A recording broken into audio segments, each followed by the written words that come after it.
នេះគឺជាសកម្មភាព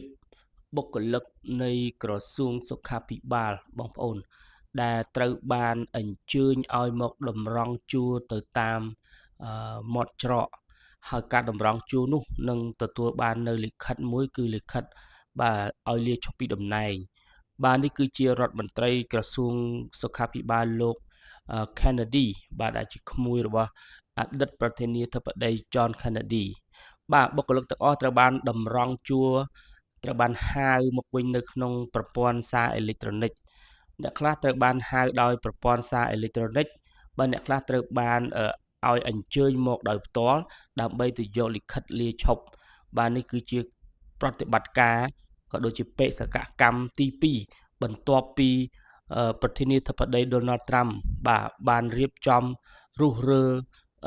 បិទក្រសួងអប់រំរបស់សហរដ្ឋអាមេរិកចោលហើយនេះជាបេសកកម្មធំទី2ហើយបងប្អូនបន្ទាប់ពីក្រសួងអប់រំគឺដល់វេនក្រសួងសុខាភិបាលម្ដងហើយបាទក្រសួងសុខាភិបាលគឺរដ្ឋបាលលោក Donald Trump មានគម្រោងកាត់បន្ថយបុគ្គលិក 10,000 នាក់បាទ 10,000 នាក់បានន័យថានៅក្នុងក្រសួងសុខាភិបាលគឺមាន FDA និង CDC បាទអគាររដ្ឋបាលថ្នាំនិងចំណីអាហារក៏ដូចជាគេហៅថាមជ្ឈមណ្ឌលសុខភាពរបស់សហរដ្ឋអាមេរិកផងដែរបាទឥឡូវនេះគឺកាលពីថ្ងៃទី1បងប្អូនកាលពីថ្ងៃទី1ខែមេសានេះ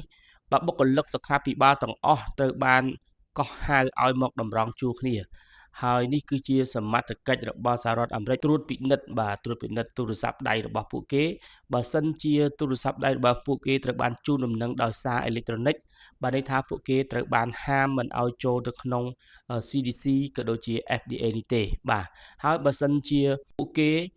មិនទទួលបានសារអេឡិចត្រូនិកក៏ប៉ុន្តែគាត់នៅរងចាំតម្រង់ជួរគ្នាក្រែងលោមានលិខិតបញ្ឈប់តែម្ដងការកាត់បន្ថយដែលប៉ះពាល់ដល់ភ្នាក់ងារបុគ្គលិកល្បីឈ្មោះជាច្រើននៅក្រោមនាយកដ្ឋានសុខភាពនិងការផ្ដល់សេវាកម្មដល់មនុស្សរួមទាំងអគាររដ្ឋបាលឱសថនិងអាហារដែលហៅកាត់ថា FDA និងវិទ្យាស្ថានសុខភាពហៅកាត់ថា CDC គឺជាផ្នែកនៃផែនការកាត់យ៉ាងធំរបស់ប្រធានាធិបតី Donald Trump និងសម្ព័ន្ធមិត្តមហាសេដ្ឋី Elon Musk ដើម្បីកាត់បន្ថយរដ្ឋាភិបាលសហព័ន្ធនិងកាត់បន្ថយការចំណាយរបស់រដ្ឋរដ្ឋមន្ត្រីក្រសួងសុខាភិបាលលោក Robert Kennedy បានពិពណ៌នាអំពីការកាត់បន្ថយដែលរួមជាមួយនឹងការបណ្ដេញចេញថ្មីផ្សេងទៀតនិងកាត់បន្ថយចំនួនសរុបឲ្យមកនៅត្រឹម62,000 នាក់បាទពីមុនគឺ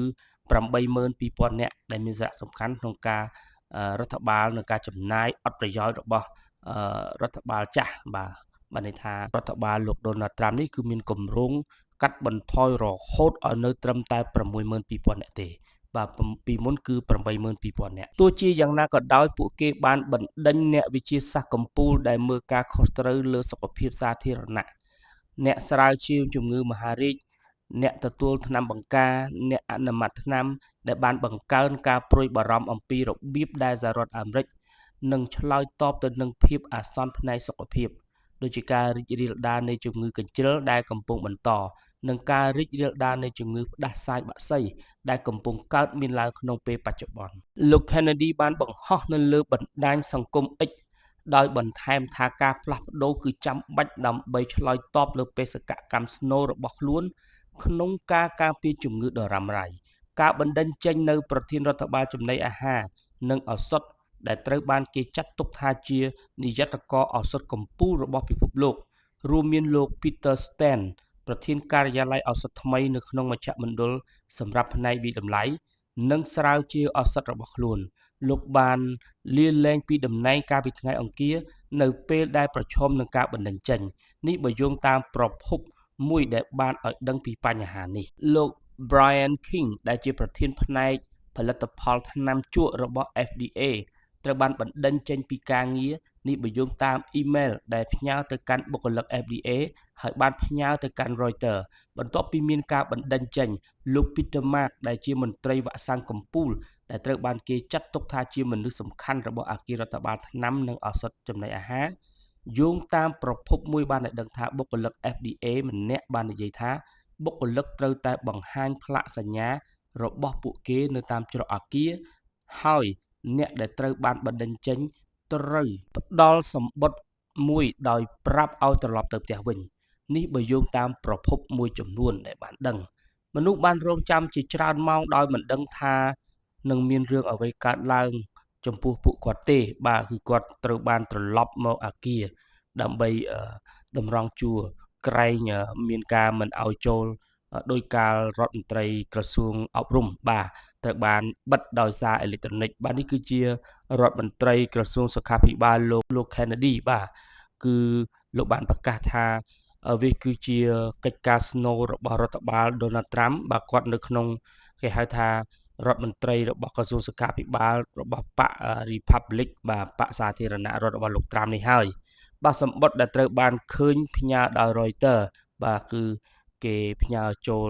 សារព័ត៌មាន Reuters បងប្អូនតាក់ទងទៅនឹងបញ្ហាឬទ្រង់ទ្រាយធំរបស់ក្រសួងសុខាភិបាលបាទរដ្ឋបាលលោក Donald Trump នេះគាត់បានប្រមាលមើលឃើញថារដ្ឋបាលចាស់លោក Joe Biden គឺមានការចំណាយច្រើនអត់ប្រយោជន៍បាទសូមអរគុណបងប្អូនដែលបានតាមដានព្រឹត្តិការណ៍សំខាន់ៗ